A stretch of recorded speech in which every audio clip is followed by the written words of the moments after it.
Olá, irmãos, muito boa noite. Meus irmãos aí de Manaus, da Igreja Batista Gileade, como vão vocês? Muito prazer. Meu nome é Gustavo Capô de Ferro. Eu sou membro aqui da Igreja Jesus Cop, aqui de Bragança Paulista, do pastor Douglas Gonçalves, filho do pastor Josué Gonçalves. Talvez vocês já tenham ouvido falar. O pastor Douglas tem um ministério bastante influente no Brasil todo, né? Esse trabalho da Igreja da Família de Jesus Cop é também um movimento online. Ele tem bastante material na internet, no YouTube, é bastante conhecido, graças a Deus, pelo trabalho que ele vem desenvolvendo. E eu estou integrando a equipe dele aí de membros há algum tempo. Estou bem feliz. Trago um abraço para vocês aí, do pessoal aqui da Jesus Cop. Beleza? Queria agradecer o Osmar, missionário Osmar, da missão Amazon Christian Association. Ele me convidou para estar aqui com vocês, entregar uma mensagem rápida. Eu vou até marcar aqui o tempo para não passar do horário que ele pediu para eu desenvolver aqui a mensagem com vocês, tá bom? Vamos respeitar, né? A ordem e decência é o que a palavra pede para nós. É um prazer estar aqui com vocês, gente. Eu espero que vocês sejam impactados pelo Espírito Santo, não pela minha eloquência, não pelo meu nível de estudo, mas pela misericórdia do Senhor Jesus e a consolação do Espírito Santo que está presente agora aqui com a gente. Amém? Então, eu não sei como é que vocês fazem, mas eu costumo orar antes de entrar no momento de estudo propriamente dito. Então, se você me permitir, feche os seus olhos, ore comigo. Pai, eu quero te agradecer pela oportunidade de estar com esses irmãos preciosos, queridos, do Amazonas. Pai, eu não os conheço, Senhor, mas o Senhor os conhece intimamente. O Salmo 139 nos garante isso. Pai, eu peço que o Senhor libere o teu Espírito Santo para produzir vida, papai, no coração destas pessoas que estão ouvindo esta mensagem. E eu te peço, Senhor, a tua graça e misericórdia liberada neste tempo, papai. Nós queremos a verdade, nós queremos te conhecer a fundo, pai. Ser misericordioso conosco. O teu Espírito tem total liberdade nesse tempo, papai, para desfazer o plano que eu tinha colocado aqui, mudar de ordem, trazer novas palavras ao meu coração. Esse é o teu momento, Espírito Santo, guia-me, põe as tuas palavras na minha boca e ilumina os olhos do entendimento, papai, os ouvidos espirituais dos meus irmãos tão queridos. Obrigado em nome de Jesus. Amém, irmãos. Eu tenho uma palavrinha rápida para vocês. Eu queria falar com vocês um pouquinho a respeito de como ser guiado pelo Espírito Santo, desse relacionamento que a gente tem com o Espírito Santo. Eu tenho certeza que vai ser bênção para você. Amém? Te peço que abra comigo a sua Bíblia no livro de Romanos, no capítulo 8. A gente vai ler ali alguns versinhos e depois a gente vai passar a outros textos também. Mas vamos começar ali em Romanos, no capítulo 8. Eu quero ler com você o verso 14. Tá legal? Vamos lá, espero que você tenha chegado. Eu vou ler aqui. Diz assim: pois todos os que são guiados pelo Espírito de Deus são filhos de Deus. Amém? Irmãos, veja que Paulo é um homem muito letrado, né? Ele é um homem muito estudado, ele não é qualquer pessoa sem instrução, né? Diferente de Pedro, por exemplo. Pedro, embora tenha sido usado grandemente pelo Espírito Santo, não tinha grande instrução. Pedro era um pescador, mas Paulo era um homem extremamente letrado.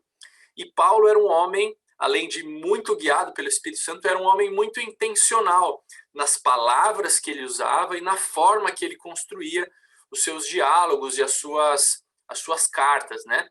E quando ele escreveu aqui aos Romanos, no capítulo 8, note que ele fala: todos os que são guiados pelo Espírito, com E maiúsculo, pelo Espírito Santo, são filhos de Deus. E toda vez que eu vejo, quase toda vez que eu vejo alguém comentar esse texto, a pessoa, sem querer, ela inverte, ela fala: todo filho de Deus é guiado pelo Espírito de Deus. Toda pessoa nascida de novo é guiada pelo Espírito de Deus. Isso não é verdade. Porque senão Paulo teria invertido, né? Paulo teria dito, todos os que são filhos de Deus são guiados pelo Espírito de Deus, mas não é isso que ele diz, né? Nós somos bereanos, eu quero que você confira comigo aí na sua Bíblia, se é isso mesmo que está escrito. Diz que todos os que são guiados são filhos. Significa que eu posso ser filho, eu posso ser nascido de novo, eu posso ter tido meu espírito regenerado, eu posso ser um com o Espírito Santo e não ser guiado pelo Espírito Santo de Deus. Note que Paulo vai falar também aos Gálatas, no capítulo 5, que aqueles que andam pelo Espírito jamais satisfarão as concupiscências da carne. Por esse texto, irmãos, é claro, eu não quero firmar uma doutrina aqui, existem várias opiniões sobre esse assunto, mas olhando por esse texto, a gente pode dizer que é possível deixar de pecar se a gente conseguisse andar 100% pelo Espírito, se a gente conseguisse viver de uma forma 100% guiada por esse Espírito Santo que mora dentro de nós. Então veja que ser guiado pelo Espírito não é algo trivial, não é algo bobo, não é algo simples de fazer. Então o que eu entendo que Paulo está tentando nos falar aqui, e que eu acredito que intencionalmente ele escreveu dessa forma, ele está dizendo que todos que são guiados pelo Espírito demonstram que são filhos, mostram uma evidência externa, mostram como uma roupa que você vê e ele denota uma determinada classe social, uma roupa real que você vê que é um rei vestindo, que é um nobre, como algo externo que evidencia alguma característica intrínseca. Então, aquele que é guiado pelo Espírito, que consegue tomar suas decisões baseadas no que ouviu do Espírito Santo, demonstra que é filho de Deus. Eu não sei você, meu amado, mas eu quero demonstrar com as minhas atitudes, demonstrar com a forma com que eu escuto o Espírito Santo que eu sou filho. Porque eu não sei você, mas eu quero alegrar o meu pai, né? Eu quero viver uma vida piedosa e tomar decisões que vão levar pessoas a Cristo, tomar decisões que vão, claro, me trazer uma vida melhor, né? me ajudar a andar nos frutos que Deus preparou para mim, nas obras que Ele preparou para mim, e isso vai me dar, claro, a nós mesmos, né? Vai trazer um benefício, porque o Senhor quer que a gente desfrute, né, do melhor dessa vida, como diz em João 10:10, né? Vida plena, vida abundante, e é para a gente mesmo que a gente faz essas coisas, não é? A gente faz isso porque a gente quer agradar ao Senhor, mas isso rende frutos para nós, é da vontade do Senhor que a gente viva nessa vida abundante. Então, estou dizendo tudo isso porque eu quero agradar o meu Pai, eu quero ser guiado, escutar essas direções que o Espírito Santo tem dado para nós. Então, quero rapidamente comentar com vocês um pouquinho a respeito disso aqui, né? Então, existem algumas formas que Deus, né, que o Espírito Santo fala conosco. A primeira delas é, claro, a palavra de Deus, né? A palavra de Deus, a semente incorruptível da palavra de Deus, é a forma que Deus escolheu para deixar registrado a forma com que ele se revelou a todos aqueles povos lá do Antigo Testamento, né? A nação de Israel, como ele foi se revelando, né? A cada um pouquinho mais ele foi se revelando. A Bíblia é uma revelação contínua e progressiva do caráter de Deus, né? Ele queria se revelar a nós dessa forma, por isso ele escolheu a palavra. Então, essa Bíblia que você tem aí na sua frente é a primeira forma com que Deus se comunica com a gente, mas não é dela que eu quero falar hoje. Então, existe ainda uma forma que é a voz audível de Deus, a Bíblia relata isso, algumas vezes em que o Pai falou, e essa voz é uma voz alta, uma voz forte, como de um trovão, né? Algumas vezes vai dizer que é como som de vento, outras vezes vai dizer que ele falou a Jó, por exemplo, dentro de um rodamuinho, né? Então é uma voz forte e tal. E eu quero te dizer, meu irmão, que é possível que você escute essa voz, mas não é algo que você deva procurar por ela, porque a Bíblia nunca disse que ele ia falar com a gente dessa forma. É possível sim que você ouça a voz audível de Deus falando com você, nessa voz firme dele, mas a gente não deve esperar por isso, a gente não deve buscar por isso. Existem outras formas que o Espírito Santo ele fala com a gente, a palavra é uma delas, mas existem outras formas. Outra forma, por exemplo, é a voz suave do Espírito Santo. Quando você escuta, alguns vão chamar isso de voz da consciência, né? Quando você escuta como uma voz mesmo dentro da sua cabeça, falando algo, né? Isso pode ser o Espírito Santo, pode ser também a sua carne, pode ser o seu pensamento. A gente vai falar disso, mas pode ser o Espírito Santo. É uma forma também com que ele fala. Agora, a forma, meus irmãos, que eu quero me ater, eu estou olhando aqui para o relógio para não passar do horário que o Osmar me deu, mas a forma que eu quero me ater aqui com vocês é a forma do testemunho interior. Vamos ler com a gente o verso 16 do mesmo capítulo aqui de Romanos 8. Vai comigo até o verso 16, diz assim, ó: o próprio Espírito, com E maiúsculo, o Espírito Santo de Deus, testifica com o nosso espírito que somos filhos de Deus. O que significa, meu irmão, testificar? O que significa isso? Então está dizendo que o Espírito Santo de Deus testifica com o nosso espírito de que nós somos filhos de Deus. A Bíblia nos ensina, nos instrui, no livro de 1 Tessalonicenses, no capítulo 5, verso 23, e eu quero que você vá lá, não agora, mas anota se você está anotando, e vá lá depois, porque a Bíblia exalta os bereanos, né? Aqueles povos da cidade de Bereia, que iam conferir mesmo aquilo que era ensinado para eles, e eu te aconselho, te recomendo a ser assim, não aceita nada que eu estou te falando aqui sem conferir na Bíblia, sem perguntar ao Espírito Santo se realmente é isso que ele tinha para falar para você hoje. Então, depois você vai lá em 1 Tessalonicenses, no capítulo 5, verso 23, entre outros textos, vai deixar claro que nós somos um ser trino, irmãos. Nós somos um espírito, nós possuímos uma alma e nós habitamos num corpo, né? O espírito é aquilo que nos liga com Deus, é a parte que nos faz, que nos permite se relacionar com Deus. É por isso que o Espírito Santo de Deus testifica com o nosso espírito, com a nossa parte, com a nossa parcela espiritual, com aquilo que nos liga a Deus. A nossa alma é, ao mesmo tempo, o centro das nossas emoções e o centro do nosso intelecto, da nossa razão, dos nossos pensamentos. Então, tudo que é pensamento e sentimento está nesse âmbito, nessa esfera da alma, né? E o corpo é tudo aquilo natural que faz a gente ter contato com essa realidade natural que a gente vive aqui, tá? Então, nós somos um espírito, temos uma alma e habitamos num corpo. Só para fazer um parênteses aqui, existe uma linha que vai dizer que nós somos a nossa alma, porque quando a Bíblia se refere a eu, em algumas passagens ela vai usar o psique, a palavra do grego psique, que é da onde veio a palavra psicologia e tal. Então, para querer dizer que eu estou... como é que é? Eu não me lembro agora exatamente o texto, mas vários textos vão usar a palavra eu, usando a palavra psique. Então, alguns vão defender que nós somos uma alma e não somos um espírito, como eu acabei de dizer para você. Isso não é uma discussão que a gente precise entrar aqui, a gente nem tem tempo para isso, mas de qualquer forma, meu irmão, você precisa saber que você é um ser trino. E o que te liga a Deus, o que te faz ter comunhão com Deus é o seu espírito, tá? Por que é muito importante que a gente entenda isso e discirna isso? Porque, meu irmão, para a gente falar com Deus, para a gente ouvir de Deus, a gente não precisa sentir nada. Porque sentir, meu irmão, é da alma. Sentir tem a ver com emoções.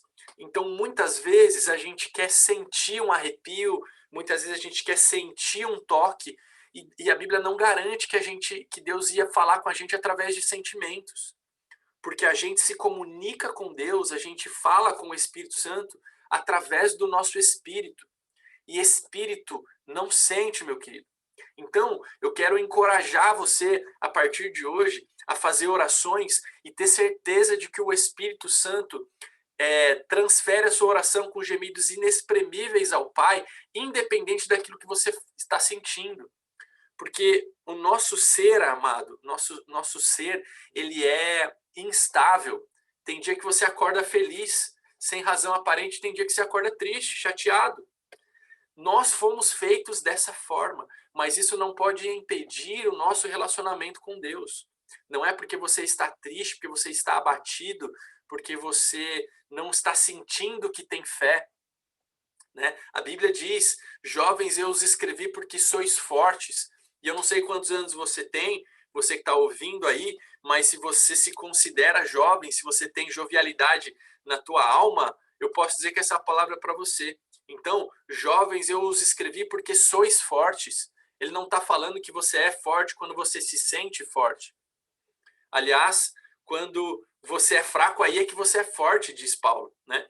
Então eu quero te dizer, meu irmão, que a forma de Deus tratar com você está dissociada daquilo que você sente, tá legal? Você não precisa sentir nada para saber que Deus está te ouvindo.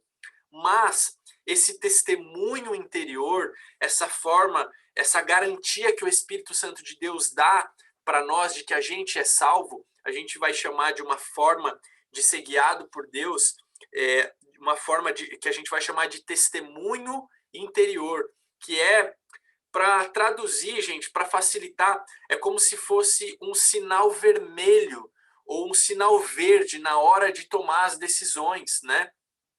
A Bíblia diz: seja a paz o árbitro dos seus corações. Quer dizer, quando você precisa tomar uma decisão, meu irmão, e parece que alguma coisa não está legal, parece que você está dando murro em ponta de faca, quando falam você está tentando e está um negócio truncado, não existe paz quando você para pensar sobre aquele assunto, e é complicado isso que eu estou dizendo, porque a gente tem que tirar a parcela da emoção, né? E tentar entender no fundo mesmo qual que é a impressão que o teu espírito está te dando, o que você sente de Deus de tomar para tomar essa decisão. Quando você pensa sobre essa decisão que você precisa tomar, um negócio que você precisa fazer, uma pessoa que você vai talvez fazer uma sociedade, um veículo que você vai comprar, uma pessoa que te pediu alguma coisa, ou mesmo uma pessoa que te pediu uma oração e você não sabe para que é essa oração, discirna, né? Faz esse exercício de discernir no seu espírito, dentro de você, se você está sentindo paz ou não, tá? E para terminar, que o meu horário aqui já está dando, eu quero ir com vocês para mais um texto para a gente entender isso, que é o texto de Filipenses, no capítulo 4. É um texto bastante conhecido, mas talvez você não tenha ouvido dessa forma, com essa conotação que eu quero trazer para você. Por favor, Filipenses capítulo 4, a gente vai ler os versos 6 e 7. Diz assim, ó: não andeis ansiosos por coisa alguma, em tudo, porém, sejam conhecidas diante de Deus as vossas petições pela oração e pela súplica com ações de graças. Primeiro eu já quero fazer um adendo aqui. Ansiedade, meu irmão, responda para mim, é do espírito, é da alma ou é do corpo? Ansiedade é da alma, é o nosso sentimento. Então, Paulo está dizendo aqui aos Filipenses: não andem ansiosos, não fiquem ansiosos por nada, não coloquem os seus sentimentos, não deixe os seus sentimentos aflorarem. E isso é muito comum hoje, irmãos.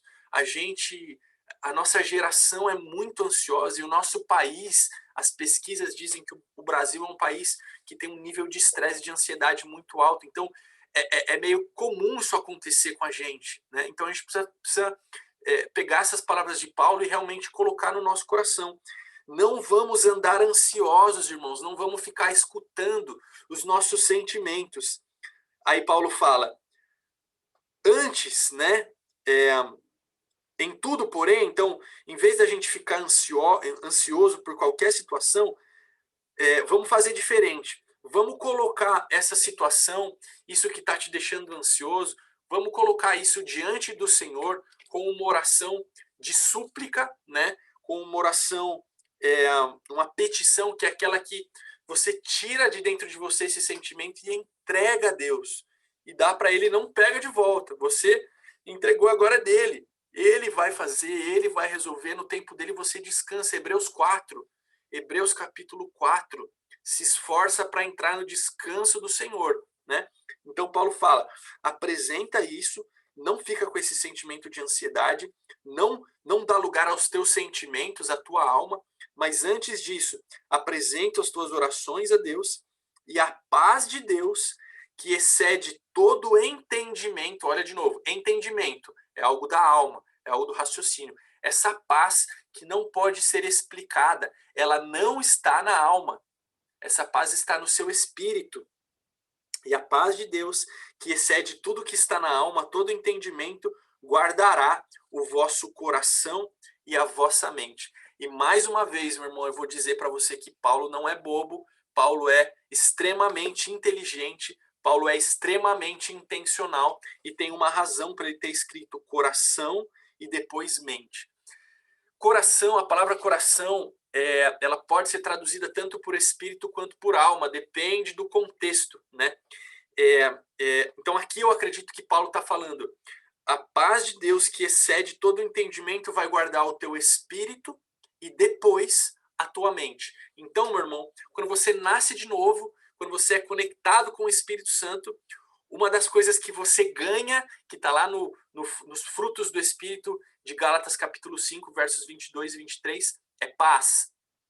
Você nasceu de novo, tem paz disponível para você, tem paz no seu coração. Essa paz já está dentro. O que acontece é que muitas vezes a gente coloca um monte de sentimento, um monte de emoção em cima da paz. O que Paulo está falando aqui, remove tudo com orações de súplica, que você vai tirando o seu sentimento, você vai entregando ao Senhor, você vai se livrando daquilo, e a paz de Deus está no seu espírito. E aí quando você se conecta com essa paz, quando você vai para dentro de você, quando você se conecta com essa parcela espiritual que você tem, no Espírito Santo de Deus, a paz está lá. E aí essa paz transborda para sua mente. E essa paz transborda para o seu intelecto, para o seu entendimento, para o seu racional. Beleza? Então, resumindo o que a gente conversou aqui. Você é espírito, você tem uma alma e você habita num corpo. O espírito é o que faz você se ligar com Deus. Não é trivial ser dirigido pelo Espírito Santo de Deus, porque se fosse, Paulo falaria, todo filho de Deus é guiado pelo Espírito Santo, o primeiro verso que a gente leu, mas ele fala o contrário, ele fala que todo que é guiado mostra que é filho de Deus. E a gente leu no verso 16 que existe uma forma de Deus falar com a gente, que é o testemunho interior, e eu traduzi esse testemunho interior para você como paz, como tendo paz para tomar uma decisão, seja paz o árbitro dos corações, ou falta de paz para tomar uma decisão. A paz está lá, meu irmão. A paz está lá no seu espírito. Mas quando tem algo tirando a sua paz, quando tem algo que não está legal, pode ser o Espírito Santo te dando uma luz vermelha a respeito dessa decisão que você tem que tomar, a respeito disso que você precisa fazer, tá bom? Eu já estourei aqui o meu tempo. Eu espero que vocês tenham sido abençoados por essa palavra. Deixa eu orar também por vocês ainda antes de ir embora. E eu estou à disposição de vocês, tá, queridos? Se a gente puder, em algum outro momento, ter um pouco mais de tempo para falar, também estou à disposição, tá bom? Fecha os teus olhos. Pai, obrigado por esse tempo. Obrigado pela oportunidade de falar com esses meus irmãos. Pai, que essa palavra encontre o coração deles como uma terra fértil e que a semente da tua palavra, essa semente incorruptível, Pai, multiplique a 30, a 60 e a 100, como diz que o Senhor faria, que o Senhor poderia fazer, Pai. Em nome de Jesus, nós te agradecemos e te adoramos. Amém. Amém, irmão. Obrigado. Seja abençoado por essa palavra. Ande pelo Espírito, ande por aquilo que te liga com o nosso Pai, não ande pelos seus sentimentos, tá bom? Em nome de Jesus, fica com Deus. Um grande beijo, amados. Deus abençoe.